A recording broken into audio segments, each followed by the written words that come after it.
What's up, everybody? It's your boy Ty. I know exactly what you're thinking. First of all, we're super up close and personal today. Where the hell are you? All I've got to say is one thing. We're in New York City's very own Central Park. Yeah, I mean, I just had a few free hours to myself, so I figured I'd stop by Central Park. I was trying to figure out a way to maybe prop up my phone somewhere, record a quick video, because, I mean, the scenery is beautiful. But I figured, you know what? Let's just go mobile today. Let's go mobile for this topic. And also, like I've said before quickly, I always think better when I'm on my feet, when I'm standing. That's why I stand in my videos, you know? Look at this, entering a tunnel over here. Today, we are gonna be talking about the brand new Harry Potter TV show that was announced about a month ago. Quite honestly, a lot of people have differing opinions on it, and I figured I'd share my thoughts as a Harry Potter fan. I mean, something that I've loved for a couple years now since my girlfriend introduced me to it. Love all the movies, but a show, I mean, I don't know, it's almost like you're redoing it, you know? You're starting over, starting fresh. It's a pretty scary thing, you know? But I think I should just give my thoughts on it and also a plan if I was the one making the show. Starting off with just my general thoughts, I mean, it's been 12 years since the most recent Harry Potter movie. So quite honestly, I mean, that's a pretty long time, you know? It's time to restart. I don't think it's the worst thing in the world. They probably could have waited a little bit longer, but also this show's not coming out for at least 2 more years. There's a ton of planning they have to do, casting, all that. Set design, they have so much to do.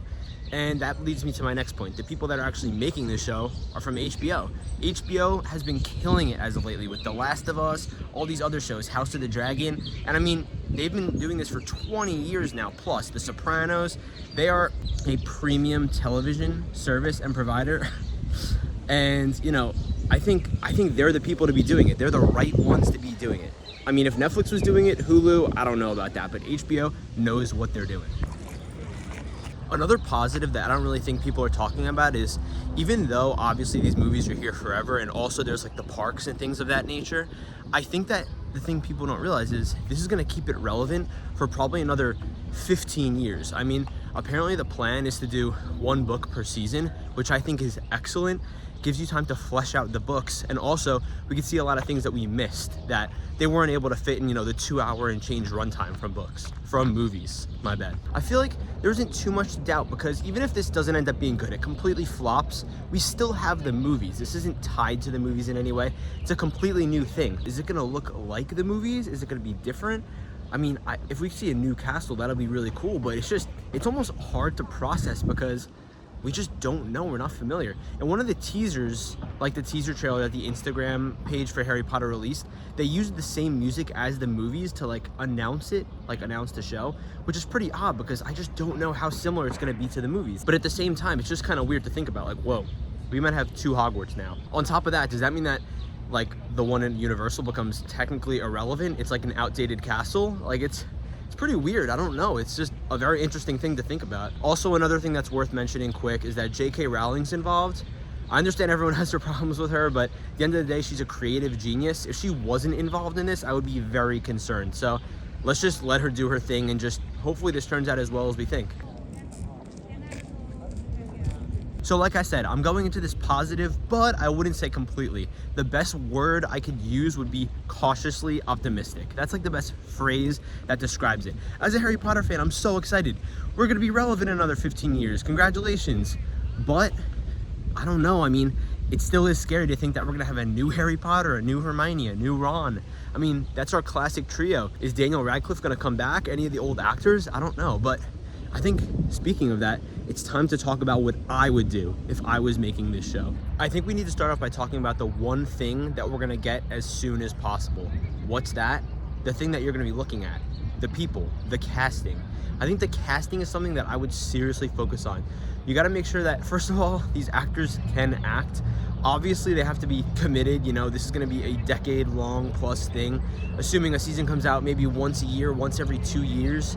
I don't know, but you know, these kids are gonna get old. But yeah, you gotta get all these other actors too. I saw someone cast Adam Driver as Snape. That would be such great casting. But yeah, like I said, I mean, you just need to really nail this casting because the first movie did such a great job. I think one thing that would be a good idea is have a mix of both established actors, people that you recognize, recognizable faces, and completely new ones. Listen, the thing is, you could have great casting all you want, but it all boils down to one thing: storytelling.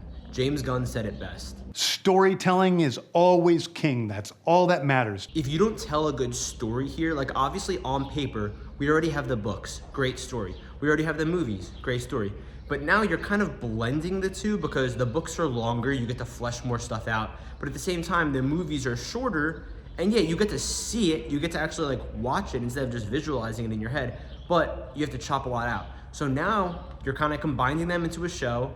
Like I said, I trust HBO, but at the same time, you just need to focus on character development, you know, making sure there's a lot of action, but also dialogue. Just have a beautiful mix. While we're on the topic of the movies, I think it's important to bring up, we don't want to copy the movies with this show. Like, I know that it was pretty recent and that the people that are going to be making this show are going to be watching the movies because you need to refer to them and take inspiration. I understand taking inspiration, but you just don't want to copy. You don't want to like repeat the same exact beats. While Harry Potter is generally directed at kids technically, I think that one beautiful thing a lot of people underappreciate is how it has a really nice blend of both serious and lighthearted tones. I think that HBO has a great track record with obviously keeping serious. I mean, The Last of Us, Sopranos, like I mentioned before, serious shows. I just hope this doesn't turn into like an MCU joke fest, anything of that nature. You want to keep things dark when they need to be dark, but also you want to keep things light during those really happy moments. Just thought I'd throw this in for you guys really quick. I don't know if any of you have seen John Wick, but like this is the fountain where he's like let free. You know, I mean, you guys will recognize it. I'll probably throw a little clip in here. Also figured I'd show you guys while I'm right next to this fountain. Right here is where all the Avengers met at the end of the first Avengers movie. Just thought that was pretty funny. And yeah, guys, that pretty much summarizes my thoughts and what my general plan would be for the Harry Potter show. I'm very excited, but like I said, I'm just cautiously optimistic. Obviously, as this show gets closer, because we're years out at this point, you know, we'll start getting drip-fed information. Hopefully we'll learn more and more. We'll get casting, we'll get maybe story details. Maybe they'll switch it up. Maybe we won't get one season per book, but I mean, this stuff is still very far. They're definitely planning this stuff out. Yeah, but thank you guys so much for tuning in. I really hope you enjoyed this video. I know this is definitely different. Let me know if maybe you like this style of video over like me just sitting in my room, but yeah, I figured I'd switch it up. Look at this beautiful view. We got all these people standing on this bridge. But yeah, guys, I love all you. Thank you so much for watching this video, and I will see you in the next video. What are you doing here? I drive. There's something inside you. It's hard.